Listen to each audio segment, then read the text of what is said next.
I've been so excited to talk to this young man. His name is attorney Chris Kacheroff of Dominion Law Center in Virginia, and he is the attorney for my good brother Harrison Floyd, who many of us in the black conservative movement have been trying to help to get out of this situation, being held without bond. It's racist. It's crazy. What's so crazy about it, as I said at the start of the show, is that the same people who a year ago talked about the corrupt, racist criminal justice system, those same black Democrats are the same people now yelling and cheering for what's happening with Harrison Floyd. So we've got his attorney on, attorney Chris Kacheroff. How are you, sir? I'm doing well. Thank you for having me on, Mr. Winters. Not a problem, not a problem. Please call me Shelly, brother. So first of all, is Harrison out yet? He's on the way out. That's the good news. So that's the update I have for you, is that we got the bond order signed. Once I filed a bond motion with one of my colleagues, and in the motion we noted that he was the only black defendant out of 17 white defendants who had not received a bond. And I learned after this point that Fannie Willis apparently treats black men differently than she does everybody else. So I don't think she liked the optics. I think she saw the motion and she said, all right, she called us and offered us a consent bond. We didn't call her. Now, some people will ask why all the other attorneys were, they called ahead of time, they negotiated a bond agreement. Why in this case did that not happen? Well, look, attorneys cost money, and Harrison didn't have a lot of money, and he said, well, I'm going to go down there. I'll go down there, turn myself in, I'll bond out, and we'll worry about the representation later. So he got down here. He was not expecting to be thrown in the slammer for I don't know how many days. And y'all listen. I looked at the Fulton County Jail, and I've heard horror stories. Some guy just died recently from bed bugs, of all things. Nasty. They found his whole body covered in bed bugs. So this is what Fannie has done, and I don't know what to say. I mean, I'm kind of shocked myself because Fannie, I would have thought that she would at least treated him decently and fairly. I'm not asking her for any special treatment. Just treat her the same way you did the other defendants, who happen to be white. We're on the phone with Chris Kacheroff, attorney for Harrison Floyd. So Harrison goes down to court in good faith. Hey, you want me to be here by Friday at noon? He goes down. They say, hey, do you have an attorney? No, ma'am, I'm just turning myself in and doing what you guys told me to do. And the judge slaps him with no bond and sticks him in jail. That judge is a Democrat, as all the judges in Fulton County are Democrats. We know they're Democrats. Do you have anything for that judge? Like, why did that judge? This is a nonviolent crime. Yeah, not only is it nonviolent. First of all, it's a sham set of charges. I mean, we got the goods. But this is a situation where this judge made a finding without even holding a hearing. So as a judge, you find facts. How do you get the facts? Somebody gives them to you, and you make a determination. Is this fact true or not? If so, I make this fine. There was no hearing. She just determined that he was a flight risk, a guy that comes all the way down from Maryland to Georgia. It turns himself in. She determines him to be a flight risk. I don't understand it. I really don't. So what are the charges? You said these charges are bogus. Tell us about that. Talk to us about why, in your opinion, these charges are bogus. We already know the flight risk thing is already crazy, but tell us more. Well, look, Ruby Freeman was a black lady who was in the State Farm Arena in 2020 counting votes. And Harrison was able to listen into a phone call where Ruby Freeman was talking about how she was directed to pull votes and absentee ballots out from underneath the table, break the seal, rescan them, put a new seal back on them, and put them back down because the numbers were not high enough. So this is a conversation that she was talking on the phone and he overheard. He was listening in.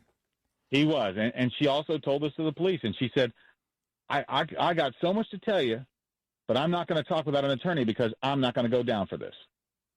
And that was Ruby Freeman. That's the video clip that we see. It's been out there for 2.5 years right now. That's right. So now this was a conversation she was having in the court, in the Cobb County Police Precinct. What happened after they wrote that police report? They said, well, this is not a crime we can do anything about. We don't prosecute these kinds of crimes. It's not a crime to us, essentially is what they said. What happened 4 hours later? So they then go ahead and they amend the police report and add a paragraph saying that she's in danger.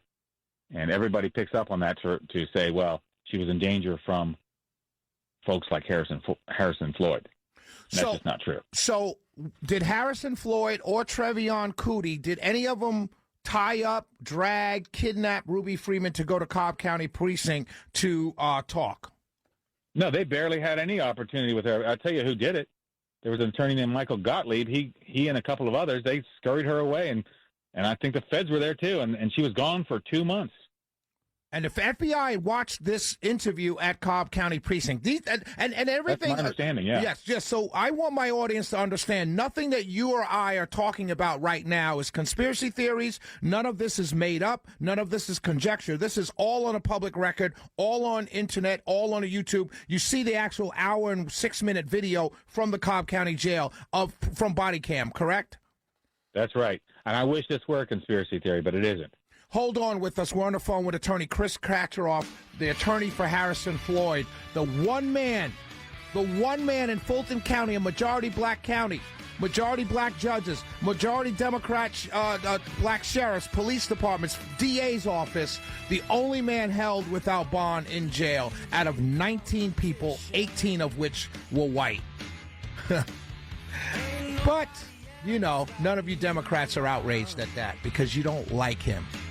You don't like his politics, more specifically. It's the Shelley Winter Show. We'll be right back with attorney Chris Katcheroff.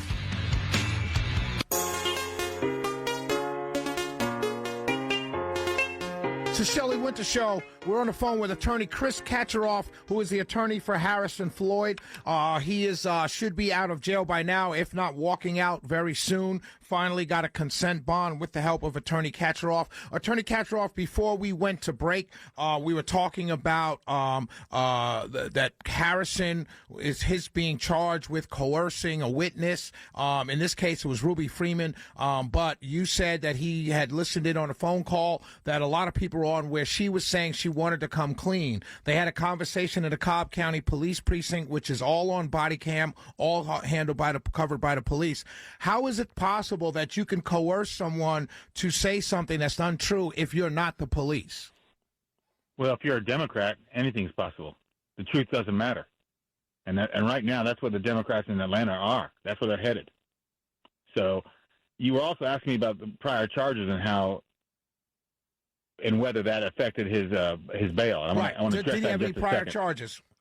Well, he did, and he has pending misdemeanor charges. But before I go there, I want to just say one thing. I asked Harrison, why is it that you're still in there? Why do you think? And he said, because I know Fanny's type. She thinks she's a strong black woman. She's not. And I want your audience to know this. Harrison Floyd is a strong black man. And he told me these words. I don't want to offend anybody. I'm just going to tell you exactly as he told me. He said, Chris, she's trying to give me a Negro wake-up call. Those are his words. And I said, okay. He said, you know, if she were a strong black woman, she wouldn't be trying to tear down a strong black man. She'd be trying to lift him up. And she doesn't care one bit. I exercised my right to represent myself, and she didn't even have the decency to talk to me directly. Couldn't even come down here and offer the consent bond. So I had to get involved. So that's that. And he wanted me to tell you all that. But regarding these other charges that are up in Maryland, that's a whole, man, I can talk about that if you got time. I'm glad to talk absolutely. about it. You're not going anywhere, so go ahead, talk about him. So he gets subpoenaed by Jack Smith. You all have heard about the Jack Smith grand jury. Yep. Well, the two federal agents, two FBI agents that are serving the subpoena on him, they find him walking into his apartment complex with his daughter in his arms. His daughter's only 2 years old, 2 or 3. He opens the door with a pass key, and it's the door that is an entryway that allows you to get in. You can access your apartment. There's a bunch of apartments inside. Well, as he opens that door with a pass key, they stop the door from closing and follow him in.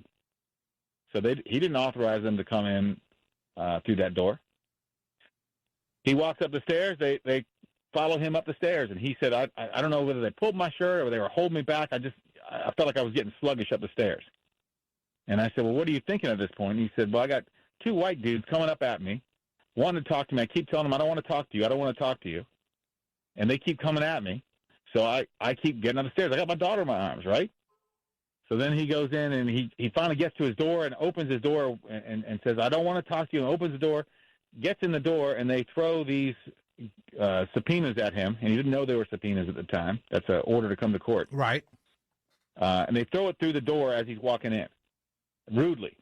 Well, he got upset, put his child down, made sure she was out of harm's way, turned around, went right back outside. Now, Harrison's going to tell you, he probably shouldn't have used some of the language that he used, but he was hopping mad.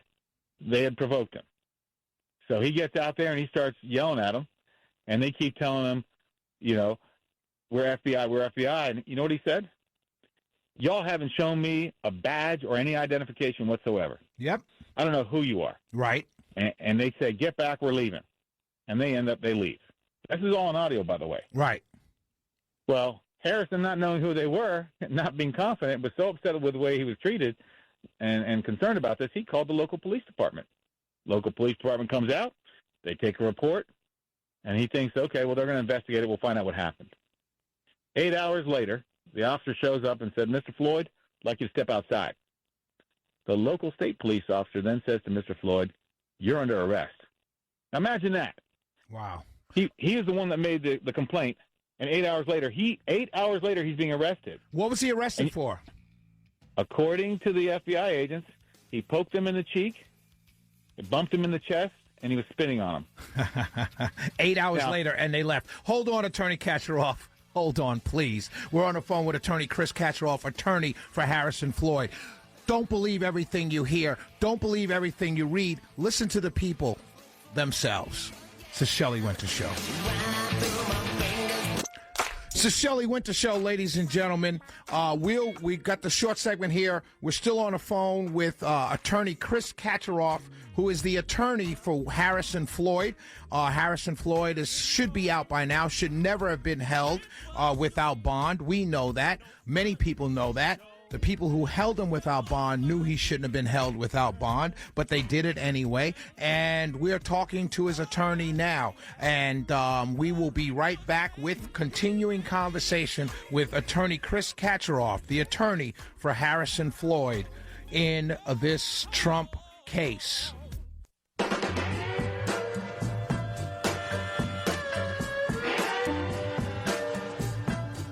Welcome back to the Shelley Winter Show. We're live, we're local, and we also get the guests that you need to hear from.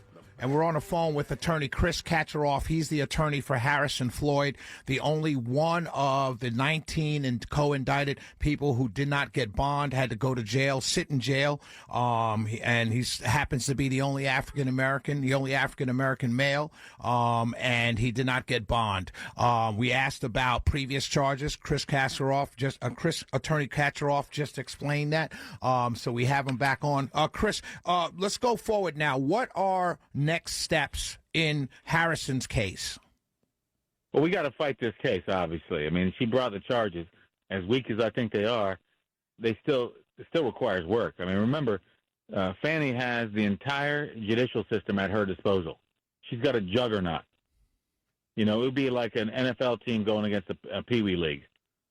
That's when people go. They don't realize that's when they go against the state. That's what you're dealing with. Who's going to win that football game? Well, we know the answer to that. Right. Most of the time. So we got a real fight on our hands. But at the end of the day, we don't need to attack Ruby. Whether she did something wrong, it doesn't really matter. As long as we can prove that whatever actions Harrison took were in good faith and in good faith and belief that, she was used as a pawn to cheat. And I think that's evident. I think it's evident from her own statements. I don't care what she says. So let me ask you this. Does the information that she confessed to, that Harrison Floyd, you said, heard on a phone call, give cause for her to be called to testify in any of these cases, or in this case? Will the defense attorneys call her to testify? Absolutely. I promise you I'll call her. I'll play her tapes for her and ask her to deny what she said. I don't know how much clearer we can get with it. You know what I mean? So next question becomes, in Harrison's case, are you looking to sever his case from the other cases, as some of the other co-indicted, what they're calling, quote-unquote, conspirators are doing? I'm going to fight like heck to get that guy's case to get Harrison's case severed, because at the end of the day, I'm not interested in any. The only one I care about right now is Harrison. Okay, there's a lot of good people that are being caught up in this little political dragnet, but all I care about right now is Harrison Floyd. So my job is to take care of him, and my job is going to be to get him severed, because I don't know what these other people have done. I don't want to know. I don't want to spend the work to know what they've done. But they have nothing to do with Harrison.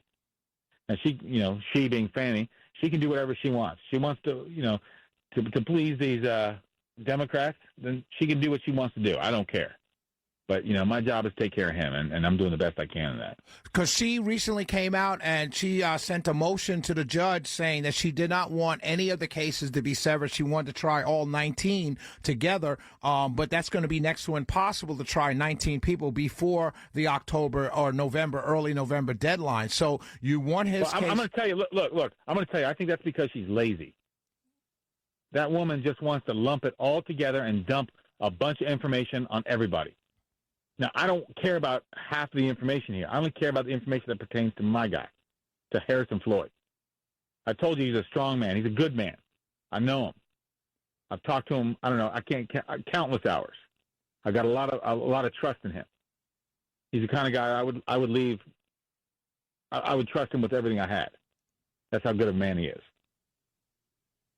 But she can't just try him along with everybody else, because what it does is she doesn't want to have to do the work to say what Harrison did. She just wants to lump it all together and say, oh, even though these things individually may be okay, collectively, together, they're not okay. Together, they show a crime. Well, I don't know about you, but a bunch of little parts together, a bunch of little parts that don't show a crime, you can't make a crime by putting them all together. It just doesn't work. I'm on the phone with attorney Chris Kacheroff. He is the attorney for Harrison Floyd. You talked about the RICO charges. That's how she's lumped them together. Talk to us about your theory on these. This is a RICO case. I have a guest coming up next who was in a teacher's case here in Atlanta. Fonnie Willis was the lead prosecutor on that teacher's trial, where they lumped teachers in as RICO, treated them like common gangsters. What are your thoughts on this being charged as a RICO case? I think it's so weak. Come on. I mean, they got no evidence that there was any criminal conspiracy going on at any level. I mean, it just isn't there. So I don't buy the conspiracy case. I mean, really, we talk about conspiracy theories. They're filled with conspiracy theories. This whole case is a conspiracy theory. Yes, it's a RICO, which talks about conspiracy, but, I mean, they're whacked on what they think is a conspiracy theory. They're just trying to lump. Look, we all know, and I'm going to say something else, too. Fannie ran for her office based upon going after Trump. Prosecutors have a duty under the ethical rules that govern attorneys to be fair. We already know she's not fair. She treated the other white defendants differently than she did Harrison. As I told you, I don't want to repeat it, but she wanted Harrison to wake up. And we already know what she's like. And the word Harrison used was not the one you used, but I appreciate you being concerned that we're on family radio. I appreciate you very much. Chris, before I let you go, and I so appreciate your time, we'll be talking a lot more, because I'm one of the African-American conservatives here in Atlanta who is friends with Harrison. We've known Harrison, and we want to help him. The others have help. I'm kind of sad that everyone doesn't have the same amount of help, but as African-American conservatives, we do want to stand up for our brother. How can people help? The listeners of my show right now who want to donate, who want to help, is there a GoFundMe page, any kind of link that you can give out to my audience that people can donate to help Harrison Floyd? Yes, and I want to say, first of all, there's been an outpouring of support. And it's not limited to black people. It's not limited to white. It's everybody's coming out for him. And they've given us a lot already. I want to tell your audience, you're going to see that we raised over $270,000 in less than 2 days. Now, that may sound like a lot of money. You know what? It is a lot of money. It's a lot more money than I make. I'm going to tell you right now, when you got to go to trial and you got to spend 2-3 years in a case, and you got to have 5 or 6 attorneys working for you, that money gets eaten up really quick. Really quick. So they can go to givesendgo.com and /official with a capital O, official _Harrison, HARRISON _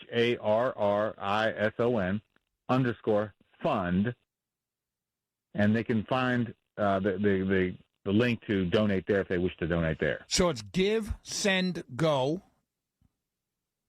It's a Christian site that it's right.